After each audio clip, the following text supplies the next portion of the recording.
Well, as you know, it's Pride Month, and we're seeing a lot more colored logos, rainbow logos. We're seeing a lot more diversity and inclusion events and awareness sessions. We're seeing an increase in social media posts. But is that enough? Do we truly understand the issues that our LGBTQ plus community are facing? Are there any misconceptions or stereotypes that are shaping our minds, our thoughts, our behaviors, influencing the way we communicate or engage with them? Does it matter if I consider myself to be a supporter or an ally? And so today we're asking the question, can you afford to be an ally? Well, joining me to provoke what I know is going to be a powerful discussion are Rachel Reese, founder and CEO of Global Butterflies, Emma Cushton, who is the director of Global Butterflies, Jeff Ingold, who is a freelance LGBTQ plus social media consultant, and our very own Robert McEwen, formerly known as, or fondly known as RAB, who is our Chief Operating Officer of IC24. Everyone, a really warm welcome to Zoud. Thank you. Thank you. So I'm going to go straight into it because I know we've got lots to actually cover. And I'm going to go to Rachel and Emma first. And I'm going to ask you, what is your one word that you would use to describe the current situation of LGBTQ? And if you can just tell us a little bit about yourself whilst you're doing so. Over to you. Yeah, well, let me dive in. Emma Custin, pronouns she, her, and hers. A really proud pansexual trans woman, so delighted to be with you today. And as you say, a director of Global Butterflies. The word I would use for here in the UK is challenged. I think the LGBT community is really challenged at the moment, more than it has been for a long time. We don't seem to be making progress. We are actually challenged for many, many areas, and I'm sure we'll get into the conversation throughout today. Hi, everybody. I'm Rachel Reese. I'm founder of Global Butterflies, which many of you know is a trans and non-binary inclusion company working in the corporate sector. My pronouns are she, her, and hers. I should put that in. I should have said that at the beginning. The word I would use is, I'm going to hyphenate it, in peril, for LGBT rights. You see, that's two words. See what I did there? But in peril, we are seeing a big pushback, and we'll talk about this today, I'm sure. And mainly, and it's starting with trans and non-binary rights to wedge all the other rights, and I'm sure we'll cover that later. Wow, thank you so much, Rachel and Emma. You know, challenged and in peril. Jeff. Yeah, hi everyone. It's really nice to be here. So yeah, Jeff Ingold. My pronouns are he, him. As Sylvia said, I work as a sort of LGBT media consultant, and I'm the former head of media at the charity Stonewall. The word I would use is fragile. I think the progress is fragile. I think that's how I, in one word, would sum up where we are today. Wow, that's really powerful, fragile. When you think of that, you know, it just brings a lot of emotions to mind. And finally, Rab. Hi, everybody. Yes, it's Rab McEwen, Chief Operating Officer at IC24. My pronouns are he, him, and his.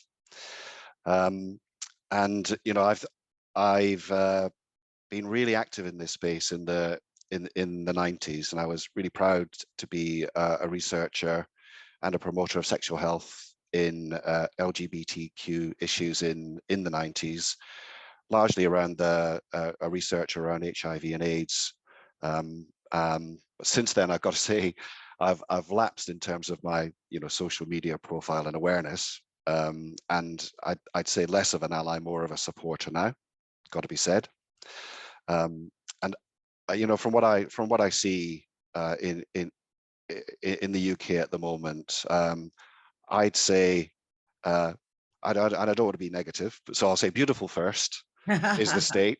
It's beautiful, but also besieged, I think, is the word that I would use.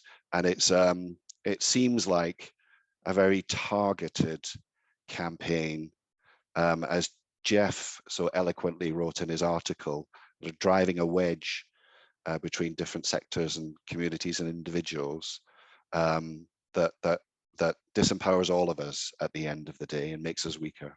So I think that force is the thing that I'd be interested in talking a little bit more about.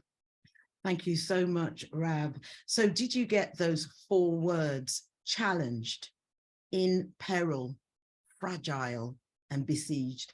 And Rab made mention of a really powerful article that was written by Jeff this week. And I'm going to go over to Jeff to start this discussion. We're obviously sensing that there is something that is fundamentally changing here in this community. So can you tell us a little bit more about your article, and also highlight what do you think is happening behind the scenes? Why is it that there is a perception that there is a dial back, a rolling back of support and allyship for this community? Yeah, thanks, Sylvia. I think it's so I think when we look at it, I think particularly when it comes to Pride Month, for almost a decade now, Pride Month has sort of been like, I almost want to, like, it's like an open goal. I'm gay, like I don't use a lot of sports metaphors, but I'm going to use like this one. It's sort of like there was like an open goal with no goalie. And so for brands and organizations, it was sort of the en vogue, like in vogue thing to change your logo, put out some nice social media content saying how you support LGBT people. And, it was generally positively received. That wasn't always the case. I think it's important to recognize that the sort of shift to brands and organizations and people wanting to support Pride and come out to Pride that was not the case 20, 30 years ago. So I think there is sort of, this movement is, what's happened is a good reflection of how far social change has come. I think the difficulty, and this is something that's shared across minorities, this is not unique to LGBT people, is with greater visibility comes greater danger, because the more visible you become as a community, the more that those who seek to push against your well-being and equality in society become more vocal, and they become more angry because they sort of, it's sort of the people that get mad at the, the flag that Rachel and Emma have. They would be like, it's just everywhere, and they get really irritated by it. And so I think what we've seen is, and what I wrote about was, particularly this year, there's been an increase in the backlash, a sort of far right-wing backlash on social media, but also in person, against brands and companies that are showing support for Pride. And this has been a sort of a building situation in which in sort of 2013, 2014, after the conservatives realized they had lost the fight against same-sex marriage in the States. And so they were like, we need a new cause or something that remains relevant and that we can dictate national conversation with.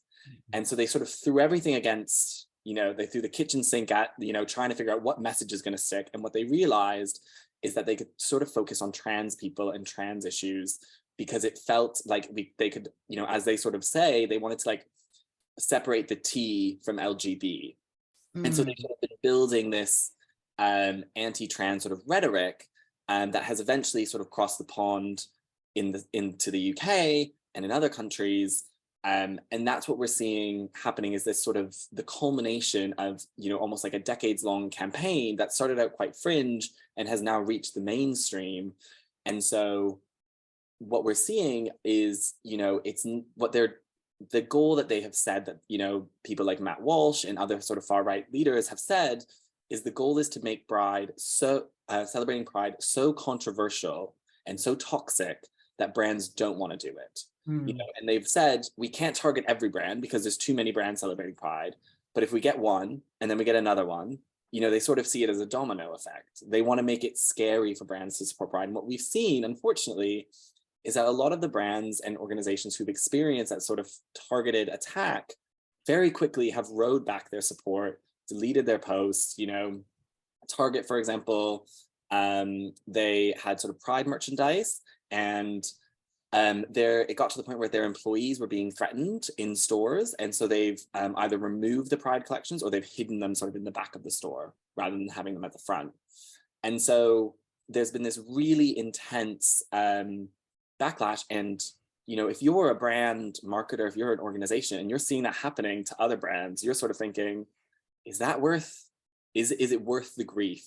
And so I think what we're seeing now is a really, this will be my final sort of point, is I think we're seeing brands and organizations, and I think people in some ways, weighing up the cost of standing up for human rights, and whether that's a cost in terms of profit share and margin, risk to staff, brand reputation, you know, whatever that is, we're seeing that sort of playing out. And I think that's what makes it quite a scary time, because the rise in anti-LGBT rhetoric and laws that are being passed across the global north and the global south means we need more support than ever, but that support seems to almost be not as present as it was for, you know, the past couple of years.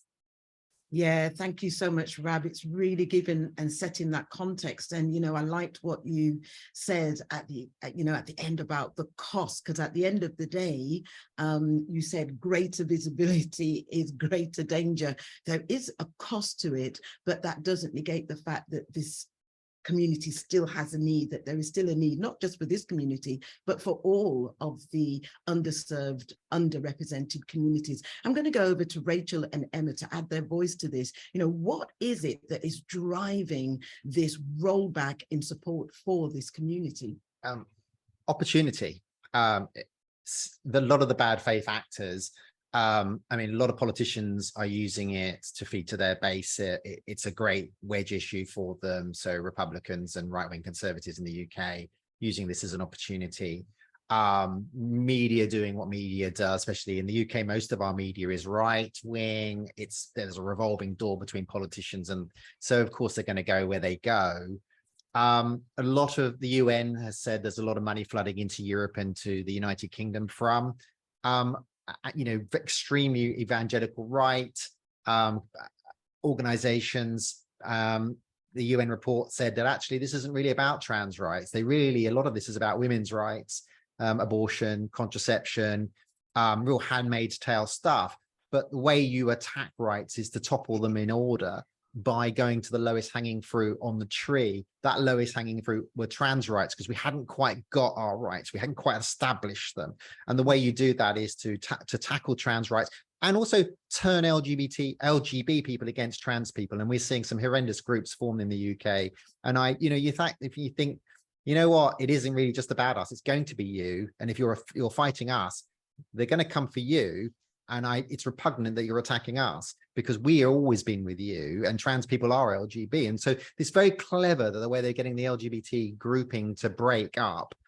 And then once LGBT people, our rights are attacked and removed, we're not there to ally against women for women's rights, because we're already battered, we're out of the scene, and then they can go after. And we saw that in the Nazi conference that they had recently. They were talking about, well, women shouldn't have an education because you don't want them getting into debt. They should be at home having children. I mean, and there's nothing wrong with that, of course, but women should have the choice of doing what they'd like to do. And there was this rhetoric of the nuclear family of a man and a woman. The women should be thinking about being housewives and not having education. That's their ultimate end game. But topple trans, topple LGBT, topple right through. And it's a really insidious, dark strategy, and this is a strategy that's working and frightening for those who are at the coalface at the moment. I think for me, what's really interesting, if we look at it from the other perspective within organizations, a lot of the brands are not experienced in engaging to the community. A lot of brands haven't done the in-depth analysis. A lot of brands haven't thought about where they stand on this issue.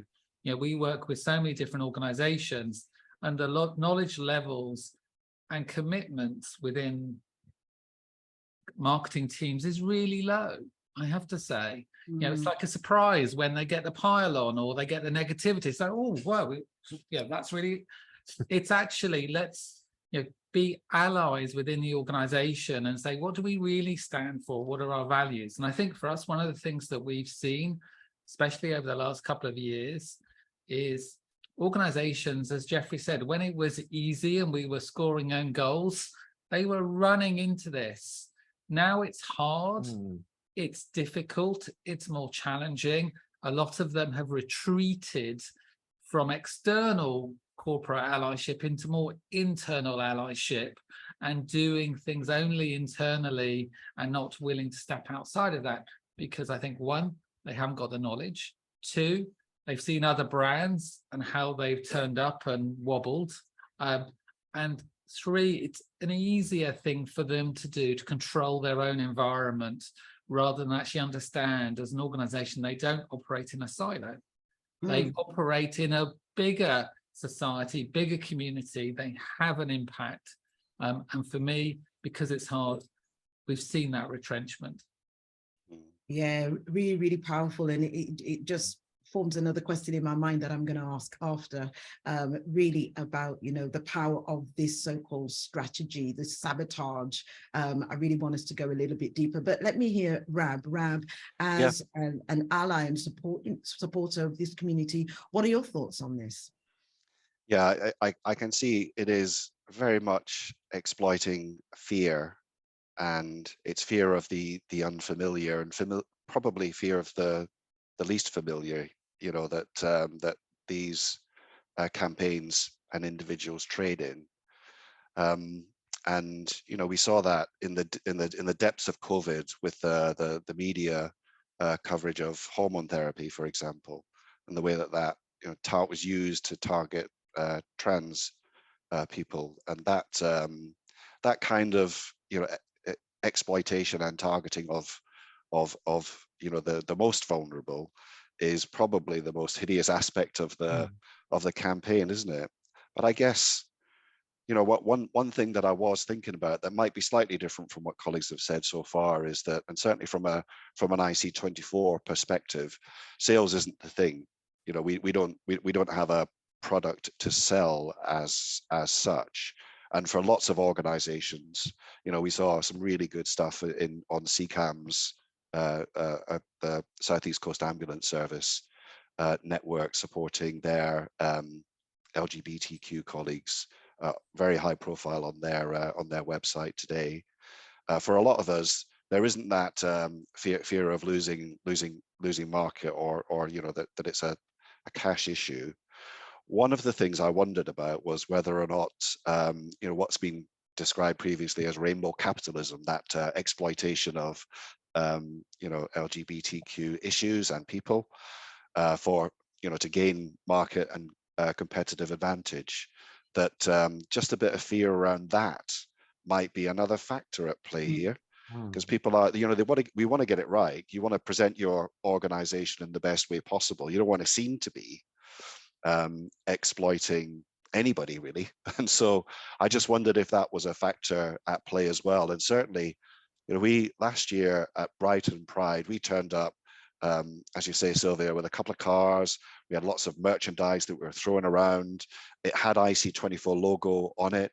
And this year we've been, you know, advised, you know, welcomed, of course, but, you know, be careful about corporate branding and the way it's used on the actual day that you're there. So that I just wondered if that was maybe an issue as well in people's minds. I mean, for me, it's interesting because, you know, I don't mind corporates in Pride advertising their wares if they can back up that they have actively supported the net. You know, there are brands at the moment are marching in Pride that I think are disgusting, that they shouldn't be there at all.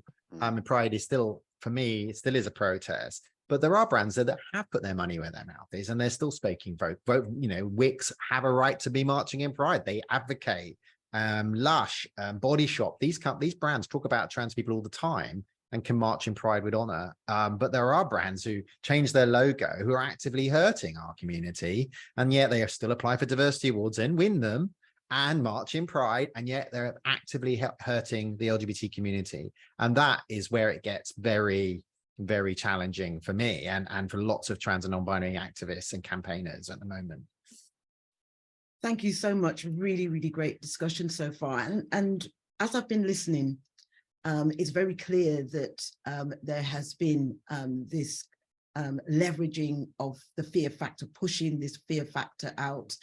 My question that I want to ask the panel is, if people truly understood or truly were supporters of LGBTQ, the causes, what they're fighting for, how could this sabotage, this kind of strategy be working?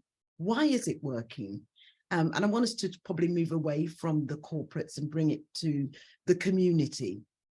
Why do you think that there is a perception that we are listening and being influenced by what we're seeing playing out in the media that is then becoming a backlash?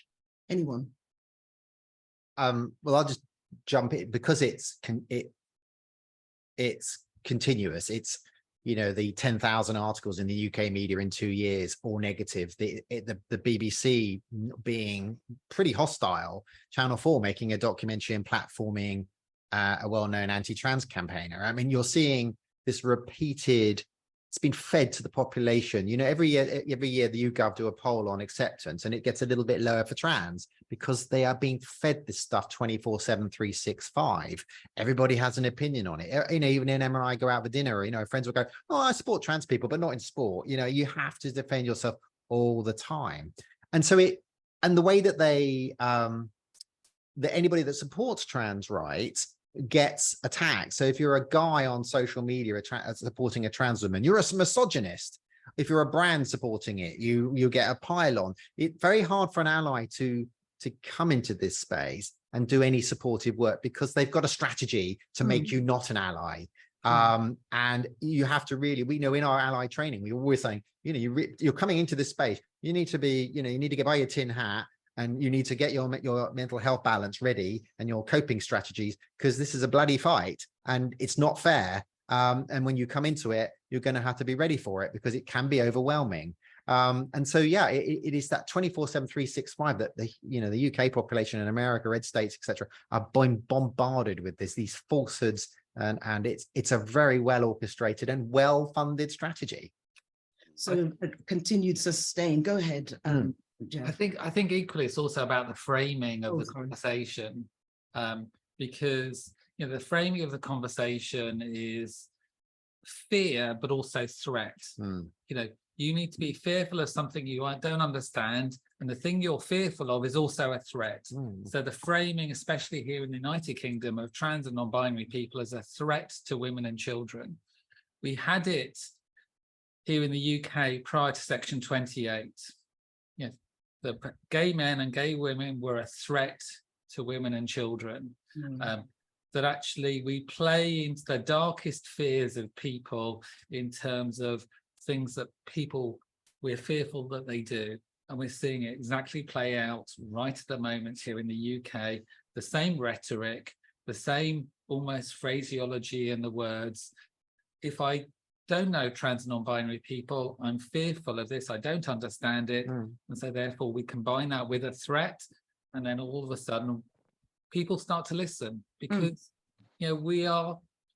it's basic human instinct for me, it's fight or flee, and a lot of people will flee from this conversation because they're really scared of it, they're worried about it. Rachel's been called a groomer and a paedophile online recently. That's people feeling, one, confidence to say those things, but two, that's a reaction to fear and threat. Which was reported to the platform, Facebook, and they didn't take it down because it didn't fall below their community standards. One wonder what does. How far do you have to go? Yeah, absolutely. And I think the thing that we need to recognize for people who are watching this is the fact that we can say, okay, nothing to do with me because that's the trans community, that's the LGBTQ community. But remember, let's go to Black Lives Matter, that, how many people are being depicted as violent and aggressive. And so therefore, when people see Black men in particular walking down the road, they cross over on the other side. So we can't ignore this. This is not really just a LGBTQ issue. We are in the splash zone and it will come towards us. So we've really got to take notice of what is happening here. It is frightening. This is definitely not a podcast where we're going to be, breaking out the champagne and celebrating. We've really got to see that this is alarming, and it's happening before our very eyes. I just wanted to ask a question then on this fear factor, because we're now seeing the picture that, maybe I want to support, but I don't want to be trolled online. Rachel, you talked about, if you're really going to be a part of this community and support it, you're going to have to get your hard hat on, and really get ready for a bloody battle. Is it fair to expect people to support then in this season? For me, it's not just my rights. As I mentioned earlier, it is all rights. If you're a woman and you want to have your reproductive rights and an equal pay, then your rights, they're coming for your rights. You've got skin in this game. And LGB people have the same skin in the game, because we're seeing it play out in fast time in America. It started with Roe v. Wade about abortion. It started with trans rights, banning us from sport, banning children's healthcare, banning adult healthcare, just banning existence. And now we're seeing the whole thing with same-sex marriage, IVF for same-sex couples, all that in the red states in particular, those challenges. Now, the fact is that, and we know this, that trans rights, LGBT rights, and women's rights are interlinked. You can't separate them. So I'm from Ireland. They rose together in Ireland. They are rising together in Spain. They rise together in Finland. They are falling in the US, and they're falling in the UK together. So if you're a woman, LGBT, or trans and non-binary, this is your fight. You shouldn't be standing there. There was an article I read the other day, so people don't care unless it affects them. These right-wing regimes that do all this evil stuff, they go, why didn't anybody do anything? Why did they let this regime take over? Because it didn't affect them. And then when they realized it did, it was too late. This is the time now. If you've got girls as children and you want them to have an education and have free rights and excel in the workplace, you need to be fighting now, because trans rights, we're pretty done in the UK. You need to be thinking about your rights and getting into this now, because if you wait for trans rights to fall and LGBT rights to fall, when they come for you, it will be too late, because we won't be there. Yeah, that metaphor that you wrote about, Jeff, of a wedge is really powerful to think about in this context, because it's one that gets thicker and thicker. It's a dividing force that will separate. And I think it's a fundamental issue about our values as people.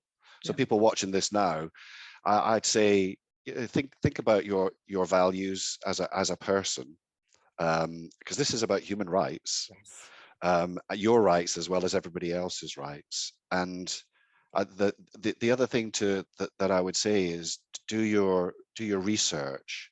Be really the best prepared person in the room for these kinds of discussions, so that you will feel more comfortable taking a step forward and playing your part in challenging what's wrong thinking. If you think about your rights, think about human rights, think about your values, what people are thinking is wrong. The things that they're saying are wrong. So just practicing and almost enjoying that challenge, the challenging debate and challenging wrong thinking, is where we need to get to for people to feel like they will be able to make a difference. For people watching this, it's really just to get back to those basic points, because there is a danger in it for all of us. Absolutely. Yes, I really like that, Jeff. Yeah, I think in some ways, sort of going back to the prior question around success and what's happening, and I think linked to this sort of discussion is, I almost would say, like, I don't think they're as successful as they appear online and in the media, because I think what's different about today is, like, I think Rachel's right to an extent. They have politicized trans rights very successfully, but I also think we were starting from a place of, like, most people having no understanding or no idea around trans issues beyond probably like Laverne Cox and like very well-known like trans being like, oh, they exist now, like Chaz Bono. And like the woman who won Big Brother in the UK, whose name I always forget. Yeah. So I think there's more discussion around it. I think what's different about the point and we're at today is that unlike 30, 40 years ago when LGB people were going through this particularly, is that we have tools and access to platforms to speak back and to share our point of view that we didn't before. And you know, those are not necessarily as readily accessible in mainstream media. You know, there is no trans journalist or openly trans journalist working at a national newspaper writing about trans issues. And so that's a problem. But I think more than ever, and I think this is why in some ways the backlash and the discussion around it has become so bad, is that lots of people, you know, the people in power for many years never really had anyone to answer to. They could just like write what they want and say what they want, and like, yeah, sure, you get like a letter to the editor 2 weeks later, but you could just ignore that. Whereas now there's real-time feedback happening across social media, and I think that's made it really difficult for some people who, particularly, I think there's a lot of like liberals, like centrist liberals, who tend to think of themselves as being on the right side of things, and are now realizing or being told that the views they have are not as progressive as they thought they were. And I think that is, I think that's what's tricky. But I also think the avenues and the levers in the platform that LGBT people, particularly trans people, have now, you know, like Elliot Page has just released his memoir and it's already like #1 best-selling book in the New York Times bestseller list. And so that will probably be like the most read like piece of like trans writing for a very long time. And so I think what we're seeing politically, I don't think always matches what's happening socially. And I think there is a lot more success and positive social change that's happening within communities around LGBT rights, even trans rights.